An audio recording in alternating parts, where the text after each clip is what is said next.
In the 1970s, Nigeria stood at a crossroads. The country had just come through a brutal civil war. Nigeria was blessed with fertile land and rich natural resources, and now oil had turned into a river of wealth unlike anything it had ever seen. For a moment, the world believed Nigeria's future was limitless. Petrodollars poured into the government coffers, highways and housing estates rose across the landscape, and the naira became one of Africa's strongest currencies. Perhaps nothing captured this mood of boundless optimism better than the famous remark attributed to head of state General Yakubu Gowon. Nigeria's problem is not money, but how to spend it. Beneath this optimism, however, Nigeria faced challenges that would grow in the years ahead. In this episode of African Biographics, we cover the story of Nigeria's oil boom of the 1970s, a decade that lifted hopes of limitless wealth but ultimately revealed the challenges of managing sudden prosperity. Nigeria's economic heart had long been in its fields. At independence in 1960, agriculture was king. It provided more than 70% of the nation's food and employed over 3/4 of the population. Agriculture generated 80% of export earnings. That balance had begun to shift, however, in 1956 when Shell BP struck a different kind of fortune in the small community of Oloibiri in present-day Bayelsa State, crude oil in commercial quantities. Thereafter, production started modestly in 1958 at just over 5,000 barrels per day, but the growth was swift. By 1965, Nigeria was producing more than 300,000 barrels daily, ranking as the 13th largest producer of oil in the world.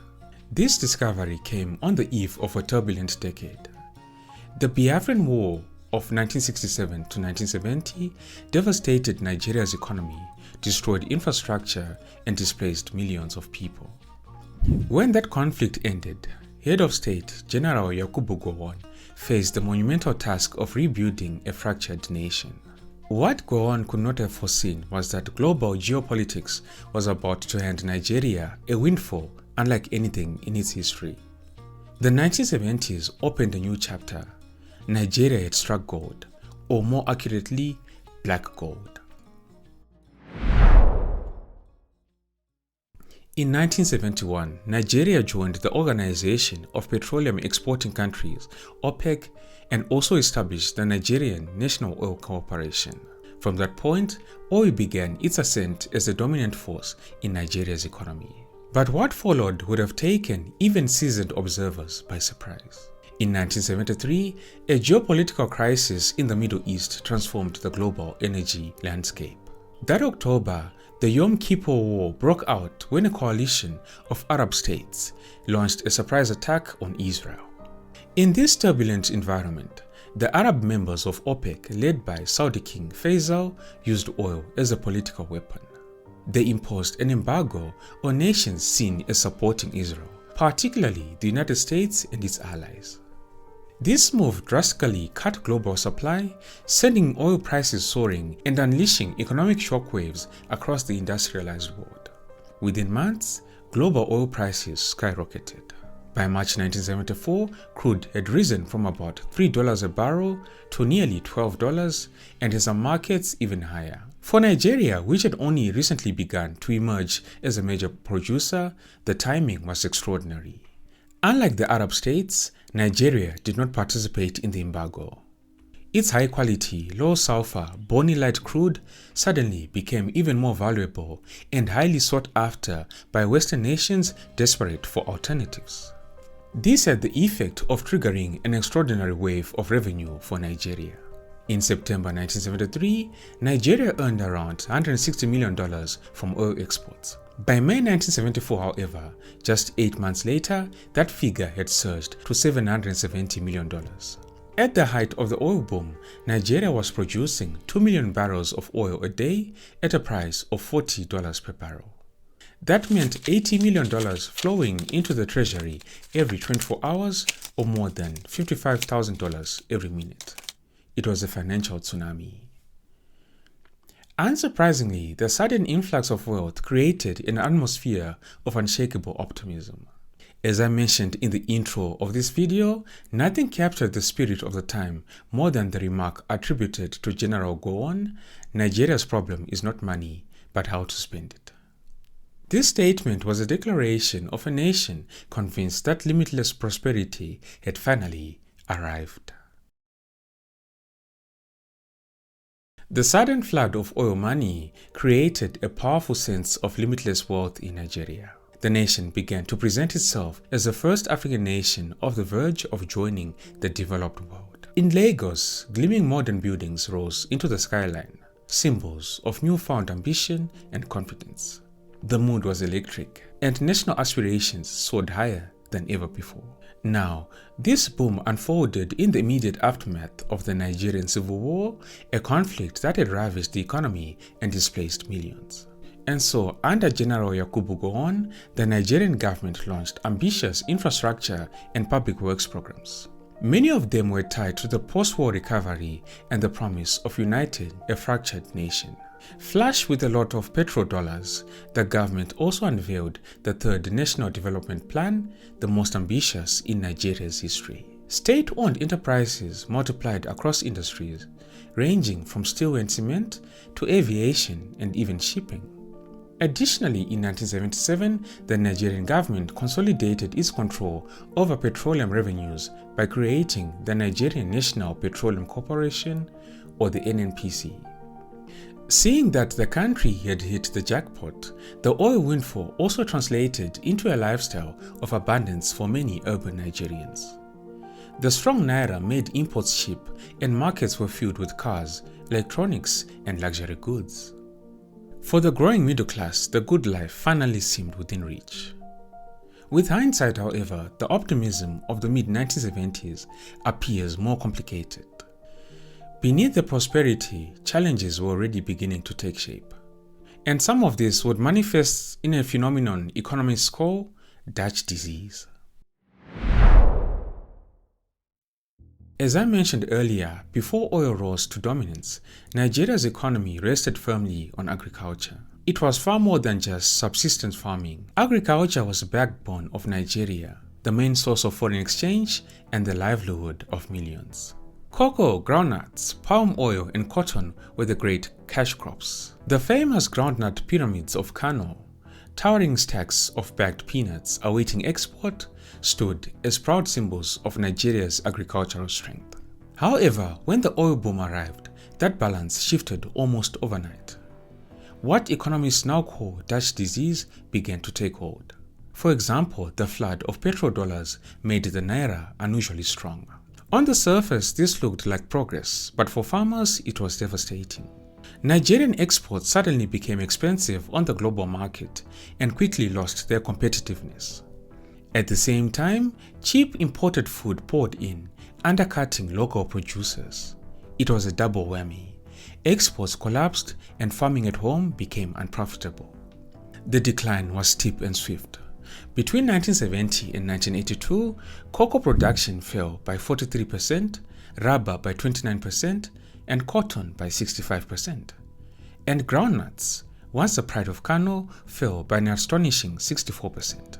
The traditional backbone of the economy was broken in just over a decade.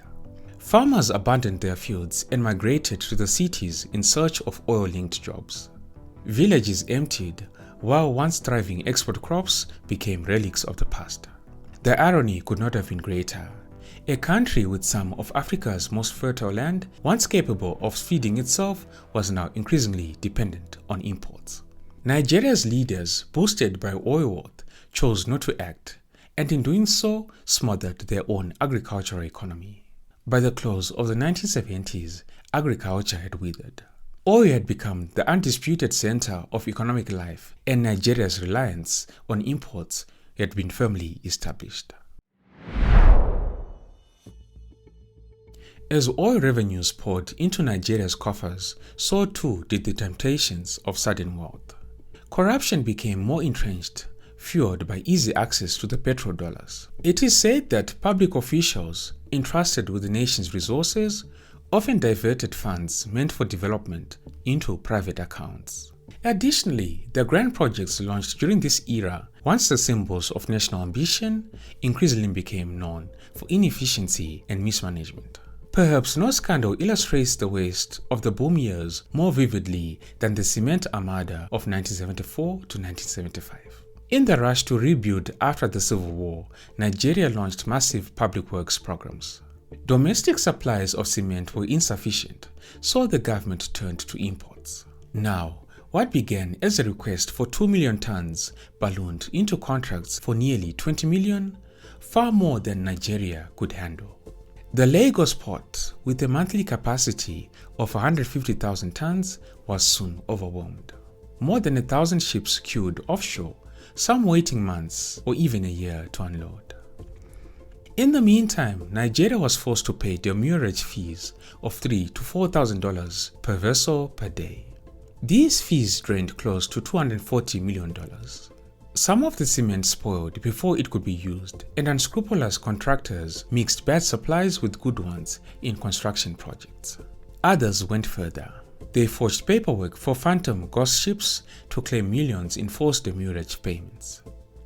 At the height of the crisis, Lagos was unloading 80,000 bags of cement a day, yet much of it went to waste.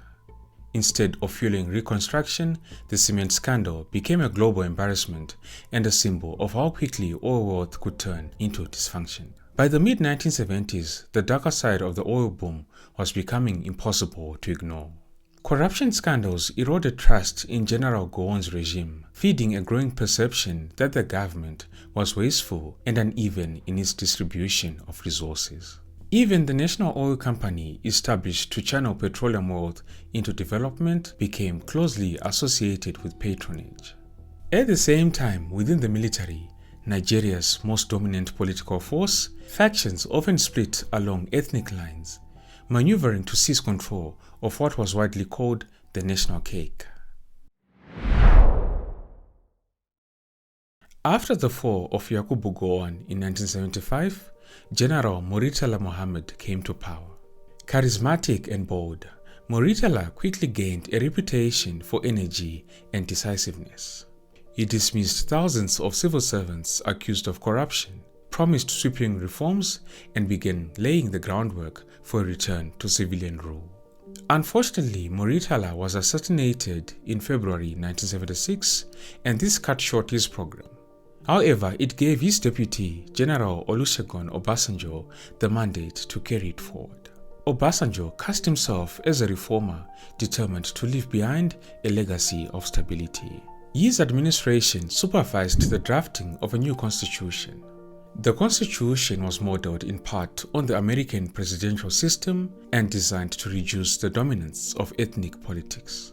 In 1979, the military handed power to an elected civilian government led by Shehu Shagari of the National Party of Nigeria. It was a milestone, the first peaceful transfer from military to civilian rule in Nigeria's history. By then, oil revenues had climbed to $24 billion a year, making Nigeria the world's sixth largest producer of oil. The economy was still awash in petrodollars, and the new civilian leaders promised to channel that wealth into prosperity and development. Shagari's government carried on the ambitious programs of the military regime. He extended large-scale plans for modernization and infrastructure. Such riches, however, also unleashed fierce competition for political office and the wealth that accompanied it. In this new order, access to government spending became the surest path to personal fortune. Under Shagari, patronage politics and corruption, already deeply embedded during the boom years, now reached new levels. At the center of this scramble were President Shagari's associates. Kickbacks and contracts soared, sometimes reaching as high as 50%. The extent of the problem became clear through official investigations. A government inquiry in 1980 revealed that the average cost of contracts in Nigeria, inflated by corruption, was 200% higher than in Kenya. Another study found that construction costs in Nigeria were 3 times higher than in East or North Africa and 4 times higher than in Asia. Thus, instead of oil wealth translating into affordable infrastructure and rapid development, it often led to waste and inefficiency on a vast scale. The dawn of the 1980s brought Nigeria's oil boom to an abrupt close. The bubble burst. What had seemed like limitless wealth in the previous decade suddenly faced severe strain. The collapse was triggered by a worldwide oil glut and a sharp fall in prices. Here's more context. New oil fields in the North Sea, Siberia, Alaska, and other regions outside OPEC flooded the market. At the same time, OPEC's attempt to cut production and stabilize prices faltered, reducing the cartel's influence. Demand also softened. Nigeria's own production declined as well, falling from an average of 2.3 million barrels a day in 1979 to 1.3 million in 1982. The impact was immediate. Oil revenues, which had accounted for more than 80% of government income in 1979 and 1980, dropped from 12.3 billion naira in 1980 to 6.9 billion in 1982. Having borrowed heavily on the expectation that oil prices would remain high, the government now faced mounting debt. External liabilities grew from $3.4 billion in 1980 to $17.3 billion by 1985. Nigeria began to struggle with servicing its international loans. The wider economy also contracted. By 1983, GDP growth had turned negative, falling by more than 5%. Inflation rose sharply, factories scaled down or closed, and unemployment surged. Agriculture, still weakened by the earlier mentioned Dutch disease, remained in decline, leaving the country dependent on imported food. This strain was felt across both rural and urban communities, where poverty deepened. This crisis in Nigeria also carried social and political consequences. In 1983, in a bid to ease unemployment, the Shagari government ordered the mass expulsion of hundreds of thousands of migrant workers. Most of them came from neighboring West African countries. It was one of the largest of such expulsions in modern African history and placed pressure on Nigeria's regional relations. Mounting dissatisfaction culminated in a military coup on December 31, 1983, when Major General Muhammadu Buhari overthrew Shagari's government. The new regime tightened austerity further, introducing wage freezes and stricter monetary policies. They also introduced a counter-trade policy that exchanged crude oil directly for goods in place of cash transactions. In 1986, under General Ibrahim Babangida, Nigeria launched a structural adjustment program supported by the World Bank. While it aimed to create long-term stability, the reforms brought hardship for many ordinary Nigerians, and their benefits were uneven. By the end of the 1980s, Nigeria had been reclassified by international bodies as a low-income country. Many of the ambitious industrial projects of the boom years struggled to meet expectations, often operating below capacity or left incomplete. Nigeria's glory years were now in the past. The oil boom was over. Nigeria's oil boom shows us that wealth on its own doesn't guarantee progress. Billions of dollars came in, but for most people, life hardly improved. Even so, history isn't set in stone. Nigeria still has the land, the people, and the drive to turn things around. One can only remain optimistic, and the real test is whether the country can finally use its oil and other resources to build lasting prosperity. If it can, then maybe this painful chapter won't just be remembered as part of the resource curse, but as a lesson that can be used to push Nigeria forward. Don't forget to like and share the video if you enjoyed it. Thank you all for tuning in. This has been Tatenda for African Biographics. Until next time, cheers. Have a good one.